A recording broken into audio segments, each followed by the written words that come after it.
Welcome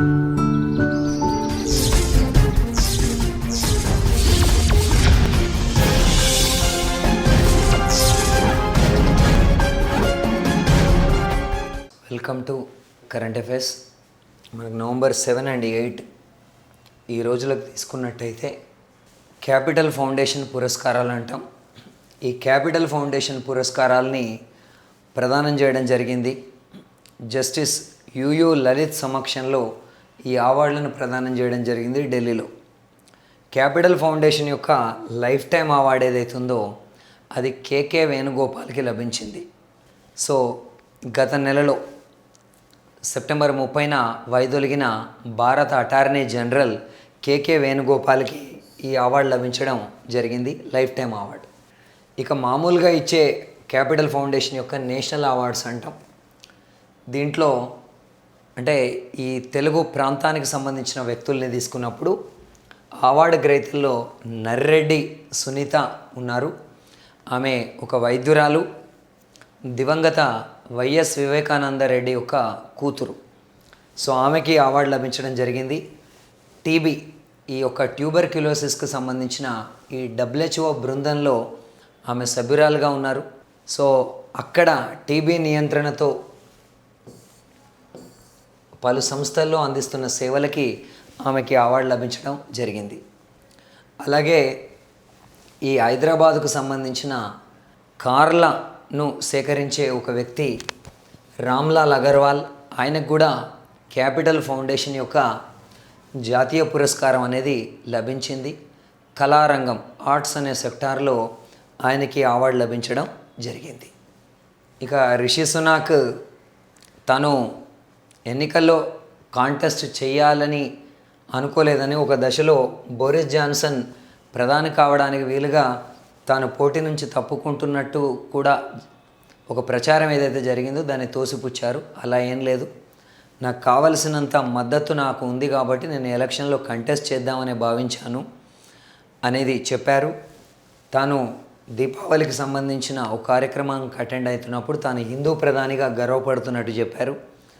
ఆయన నివాసం ఏదైతే ఉందో దాన్ని మనం 10 డౌనింగ్ స్ట్రీట్ అని చెప్తూ వస్తున్నాం. ఇక క్యాప్ 26 మనం గత క్లాసుల్లో కూడా మాట్లాడాము. ఇది ఉంటుంది అంటే నవంబర్ 18 వరకు కూడా ఇది కొనసాగుతుంది.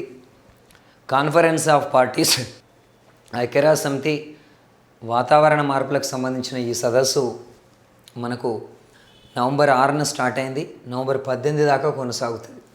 అయితే నవంబర్ 7 and నవంబర్ 8న చాలా రకాల సమావేశాలు ఉన్నాయి. దీంట్లో భాగంగా దాంట్లో inter governmental panel on climate change అంటాం, IPCC, ఒకప్పుడు నోబెల్ బహుమతిని పొందిన సంస్థ.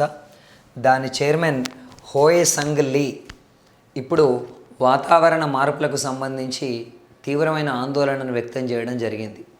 దాన్ని మనం పక్కన పెట్టి ఏం సాధించలేమని ఆయన వెల్లడించారు.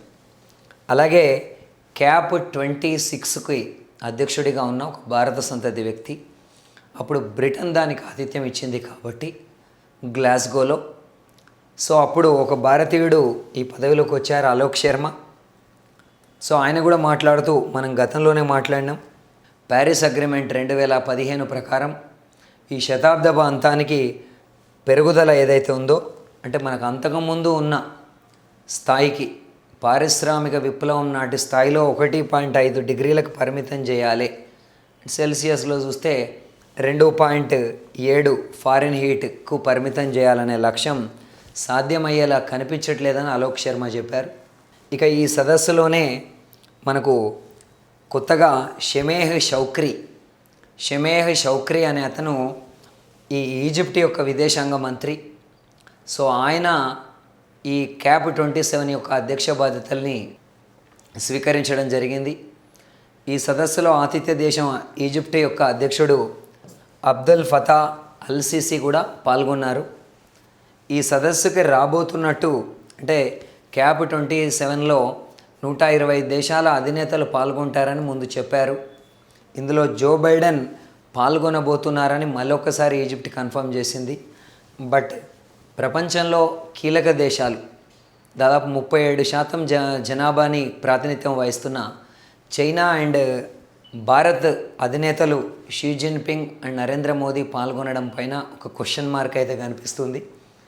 సో అలాగే ఈ సదస్సులో ఈ ఉక్రెయిన్ రష్యా వార్ వల్ల కూడా క్లైమేట్ అంతర్జాతీయ సంక్షోభం మరింత పెరిగింది అన్నట్టుగా వక్తలు అభిప్రాయం వెలిబుచ్చారు.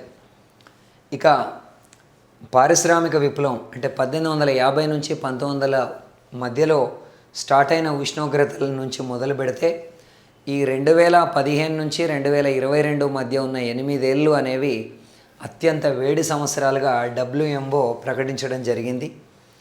మనం ఇప్పుడు 2022ని కనుక పరిశీలించి చూస్తే ఇది మొత్తం మీద ఇప్పటి వరకు 5వ లేదా 6వ అత్యంత వేడి సంవత్సరం అని WMO వరల్డ్ మెటీరియాలజికల్ ఆర్గనైజేషన్ ప్రకటించింది. అది జెనీవాలో ఉంటుంది. ఇక మనకు టాంజానియాలో ఒక విమానం కూలి 19 మంది మరణించడం జరిగింది. ప్రెసిషన్ ఎయిర్లైన్స్ అంటాం. ఆ ప్రెసిషన్ ఎయిర్లైన్స్కు చెందిన విమానం దారుస్సలేం, ఈ యొక్క క్యాపిటల్ టాంజానియా రాజధాని దారుస్సలేం నుంచి బుకోబా అనే ప్లేస్కు బయలుదేరుతూ ఈ టెక్నికల్ ప్రాబ్లం సాంకేతిక లోపం వల్ల బుకోబా ఎయిర్పోర్ట్ పక్కనే ఉన్న ఈ యొక్క పెద్ద సరస్సు జలాశయం సో మనకు గ్రేట్ విక్టోరియాలో పడిపోవడంతో 19 మంది మరణించడం జరిగింది. సో ప్రెసిషన్ ఎయిర్లైన్స్ వల్ల విమానం ఇది. ఇక EWS కోటా సరైందే అనేది మనకు సుప్రీం ధర్మాసనం 3-2 మెజారిటీతో యాక్సెప్ట్ చేసింది. సో మనకు EWS వాళ్ళకి విద్యా ఉద్యోగ అవకాశాల్లో 10% కోటా కల్పించడానికి కేంద్రం ఒక 103వ రాజ్యాంగ సవరణను తీసుకొచ్చింది. దాని చెల్లుబాటుకు సంబంధించి దాదాపుగా ఒక 40 పిటిషన్లు సుప్రీంకోర్టులో నమోదయ్యాయి. వాటన్నిటినీ కలిపి విచారిస్తూ ప్రస్తుతం 3-2తో ఈ రిపోర్ట్ని పాస్ అయితే చేశారు. బట్ ఇలాంటి రిజర్వేషన్స్ నిరవధికంగా కొనసాగకూడదని ధర్మాసనం వ్యాఖ్యానించింది. అలాగే రిజర్వేషన్లను ఎప్పుడు కూడా పునఃపరిశీలించాల్సిన అవసరం ఉంటుందని కూడా చెప్పింది.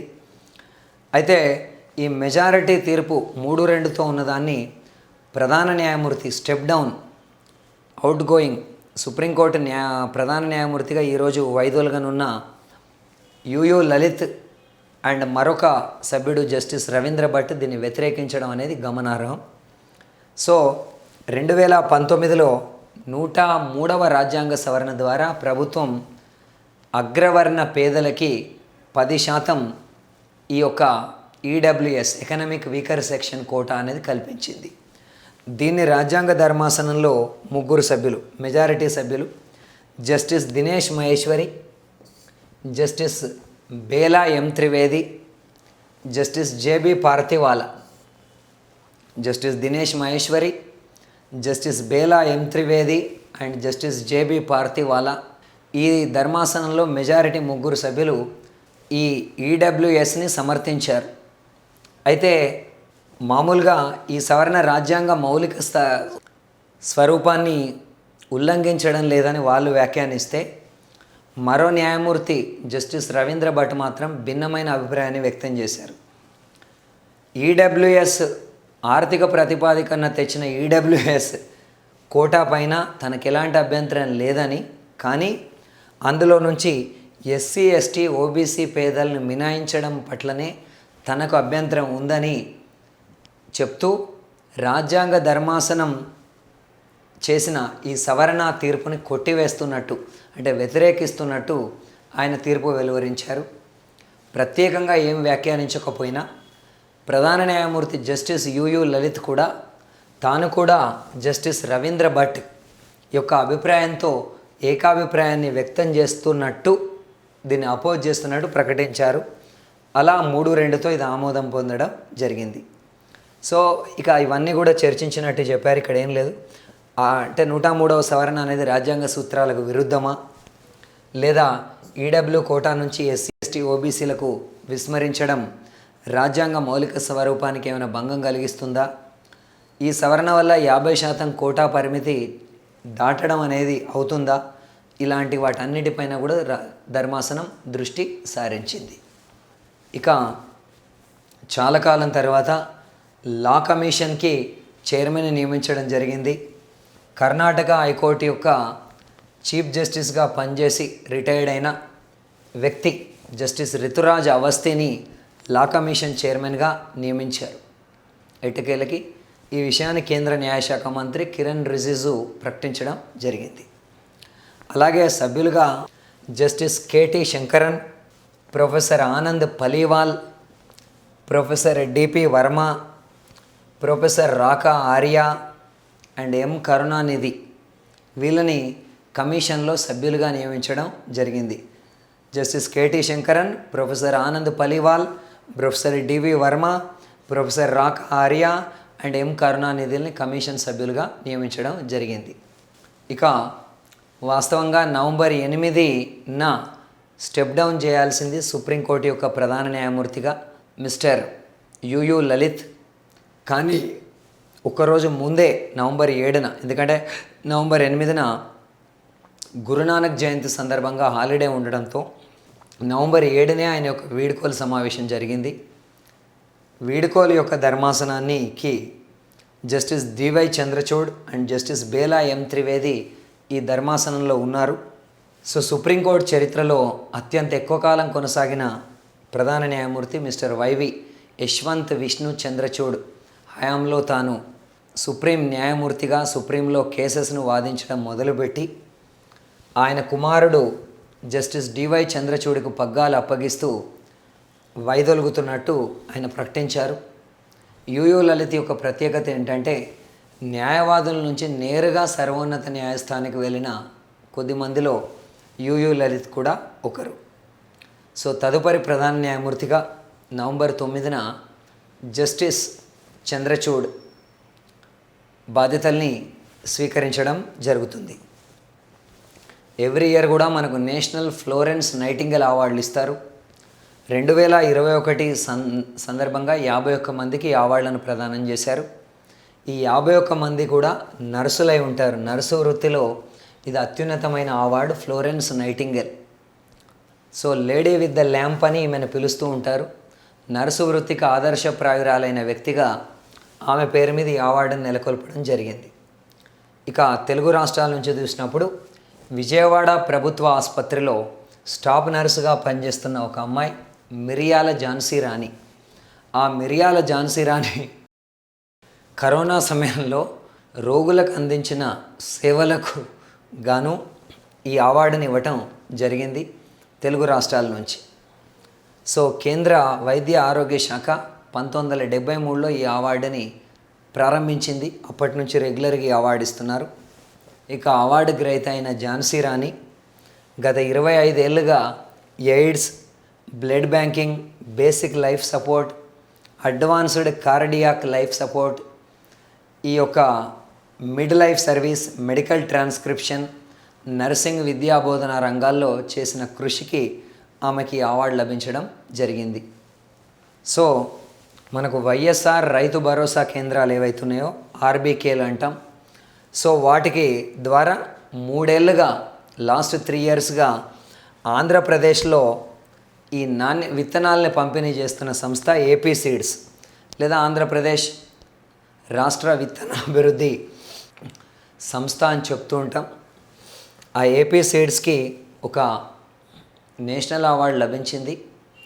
ఆ నేషనల్ అవార్డు అనేది ఏంటంటే మనకు Indian chamber of food and agriculture ఏటా ఈ అవార్డుని ఇస్తుంది. దాన్నే ఇండియన్ అగ్రి బిజినెస్ అవార్డు అంటాం.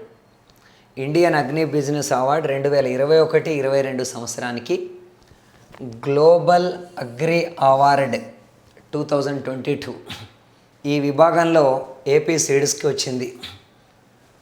ఏపీ సీడ్స్ గత 3 ఏళ్లలో 50.95 లక్షల మంది రైతులకి 34.97 లక్షల క్వింటాళ్ళ విత్తనాలని పంపిణీ చేయడం జరిగింది. 50.95 లక్షల రైతులకి 34.97 లక్షల క్వింటాళ్ళ విత్తనాలని పంపిణీ చేయడం జరిగింది. సో అందుకని ఇక ఇంకొకటి, అలాగే లాస్ట్ ఇయర్ ఏపీ సీడ్స్కి స్కోచ్ సంస్థ సిల్వర్ స్కోచ్ అవార్డుని ఇవ్వటం జరిగింది. మనకు దక్షిణ మధ్య రైల్వేకి చాలా కాలంగా ఇన్ఛార్జ్ జీఎం జనరల్ మేనేజర్గా కొనసాగుతున్న వ్యక్తి మిస్టర్ అరుణ్ కుమార్ జైన్. ఇప్పుడు ఆయనని పూర్తి స్థాయి దక్షిణ మధ్య రైల్వే జీఎంగా నియమించడం జరిగింది. So Arun Kumar Jain Indian railway service యొక్క సిగ్నల్ ఇంజనీర్స్ 1986 బ్యాచ్కు సంబంధించిన అధికారి. ఇప్పుడు ఆయన పూర్తి స్థాయి దక్షిణ మధ్య రైల్వే జీఎం అయ్యారు. ఇక మనకు ఏంజల్ ఫిష్ యొక్క జన్యుక్రమాన్ని ఒక అమెరికాలో భారత సంతతి విద్యార్థి ఆవిష్కరించడం జరిగింది. ఆయన పేరు ఇండివర్ మాదిరెడ్డి ఈ ఏంజల్ ఫిష్ అనే దాని యొక్క జన్యుక్రమాన్ని ఆవిష్కరించడం జరిగింది. తర్వాత మనకు ఈ యొక్క MCX multi commodity exchange of India అంటాం. ఈ కమోడిటీస్ ట్రేడింగ్లో భారతదేశంలో ముఖ్యమైన సంస్థ MCX. దాని చైర్మన్గా హర్షకుమార్ బన్వాలా నియమితులు కావడం జరిగింది. హర్షకుమార్ బన్వాలా గతంలో నాబార్డ్ యొక్క చైర్మన్గా పనిచేశారు. ఇక రాజ్యసభ హౌజ్ కమిటీ అంటాం. రాజ్యసభ హౌజ్ కమిటీ ఈ ఇళ్లను కేటాయించడం ఇట్లాంటి వాటిని చూస్తుంది. ఆ హౌజ్ కమిటీ చైర్మన్గా ఆంధ్రప్రదేశ్కు సంబంధించిన బీజేపీ సభ్యుడు CM రమేష్ నియమితులు కావటం జరిగింది. అలాగే గతంలో సెప్టెంబర్ 17న నమీబియా నుంచి చీతాలు తీసుకొచ్చి మధ్యప్రదేశ్లో ఉన్న కునో నేషనల్ పార్క్లో వదిలేయడం జరిగింది. అంటే వాటిని ఆ రోజు మోదీ ప్రారంభించారు. బట్ ఒక రిస్ట్రిక్టెడ్ ఎన్క్లోజర్లో వాటిని ఎన్నాళ్ళు ఉంచారు. ఆ రిస్ట్రిక్టెడ్ ఎన్క్లోజర్ తర్వాత ఇప్పుడు నవంబర్ 5న వాటిని అక్లిమటైజేషన్ ఎన్క్లోజర్లోకి మార్చారు. అక్లిమటైజేషన్ ఎన్క్లోజర్ అంటే అవి కొంత అలవాటు పడ్డాయి అనుకొని ఒక వాచ్ డాగ్ అంటే ఒక పరిశీలనలోనే మరికొంత ఎక్కువ స్థలంలో వాటిని వదిలేస్తారు. అవి 24 గంటల్లోనే వాటికి అలవాటు పడి ఒక 2 చీతాల్ని మాత్రమే అక్లిమటైజేషన్ ఎన్క్లోజర్లో వదిలారు. ఆ 2 చీతాలు ఒక మచ్చల జింకని వేటాడడం జరిగింది. దీని ద్వారా అవి పూర్తిగా ఈ స్థానిక స్థితిగతులకు అలవాటు పడ్డాయని భావిస్తున్నారు. ఇక నవంబర్ 20 నుంచి మరొక ప్రపంచ కప్కి తెరలేవబోతుంది. FIFA federation international football association యొక్క ఈ వరల్డ్ కప్ నవంబర్ 20 నుంచి జరగబోతుంది. 64 మ్యాచ్లు జరుగుతాయి 32 జట్ల మధ్య. ఈ 32 జట్లను కూడా 16 టీములు నాకౌట్ దశకి అంటే ప్రీ క్వార్టర్స్ దశకి వెళ్తాయి. అలా 8 క్వార్టర్స్కి 4 సెమీస్కి అండ్ 2 ఫైనల్కి ఒకరు విజేత. సో అలా ఫిల్టర్ చేసుకుంటూ వస్తారు. ఖతార్ మొట్టమొదటిసారిగా ఈ పోటీలకు ఆతిథ్యం ఇస్తోంది. వాస్తవంగా ఈ ప్రపంచ కప్ని 2022లో నిర్వహించడానికి ఖతార్, అమెరికా, దక్షిణ కొరియా, జపాన్, ఆస్ట్రేలియా ఇవన్నీ పోటీ పడ్డాయి. బట్ ఖతార్ ఆతిథ్య హక్కుల్ని దక్కించుకుంది.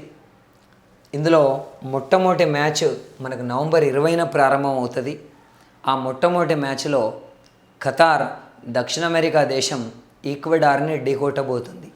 అది మొట్టమొదటి మ్యాచ్. అలాగే ఈ పోటీలకు మరొక ప్రత్యేకత ఏంటంటే ఈ పోటీల్లో పాల్గొంటున్న 32 దేశాల్లో మిగిలిన 31 దేశాలు కనీసం ఒక్కసారైనా ఎప్పుడో ఒకసారి ప్రపంచ కప్ని ఆడాయి. కానీ ఒక్కసారి కూడా ఆడకుండా మొట్టమొదటిసారిగా ఈసారి బరిలోకి దిగుతున్న దేశం ఖతార్. సో వాస్తవంగా అయితే వాళ్ళకి ఆ క్వాలిఫైయింగ్ లభించేది కాదు. ఆతిథ్య దేశం హోదాగా లభించిన ఎంట్రీ తోటి వాళ్ళు ఇందులో ఎంటర్ అవుతుంది. ఇప్పటి వరకు జరిగిన అన్ని ప్రపంచ కప్పులు, జరగబోతున్న ప్రపంచ కప్ని ఆడబోతున్న ఏకైక జట్టు ఇప్పటి వరకు బ్రెజిల్. సో ఇప్పటివరకు అత్యధిక సార్లు ప్రపంచ కప్ని నెగ్గిన దేశం కూడా బ్రెజిలే కావడం ఇక్కడ మనం గమనించాల్సిన విషయం. Thank you friends, all the best.